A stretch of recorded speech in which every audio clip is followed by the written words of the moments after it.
ভারতের বিপক্ষে প্রথম টেস্টে কিছুটা হলেও টাইগাররা ঘুরে দাঁড়িয়েছে। টাইগারদের টেস্ট জিততে দরকার ৩৫৭ রান, হাতে রয়েছে ৬ উইকেট।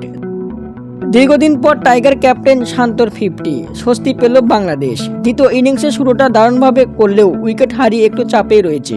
টেস্ট জিততে হলে টাইগারদের সেরা পারফর্ম করতেই হবে, ভারতীয় বোলারদের ধোলাই করতে হবে, তাহলে টেস্ট জেতার সম্ভাবনা থাকবে। প্রথম টেস্টের তৃতীয় দিন শেষ, টাইগারদের টেস্ট জয়ের জন্য এখনো রয়েছে 2 দিন, উইকেট 6টি। ক্রিকেট বিশ্ব বলছে টাইগাররা প্রথম টেস্টে পারবে না। এর মধ্যে আরও বড় লক্ষ্য, উইকেটও নেই। সব মিলে টাইগারদের জয়ের হার মাত্র 0.6%। ভারতকে অপমানের জবাব দিতে হলে এটাই সুবর্ণ সুযোগ। ভারতীয় বোলারদের স্ট্রাগল করতে হবে, মনে জিত থাকতে হবে যে আমরাই জিতবো। ভারতের বিপক্ষে টাইগারদের বেশ কয়েকটা রেকর্ডের হাতছানি হয়েছে। মুশফিকুর রহিমের 2টি মাইলফলক এখনও অপেক্ষা করছে। দর্শক, আপনাদের মতামত কি? প্রথম টেস্টে পারবে কারা, ভারত নাকি বাংলাদেশ? কমেন্টের বক্সে জানিয়ে দিন। ধন্যবাদ।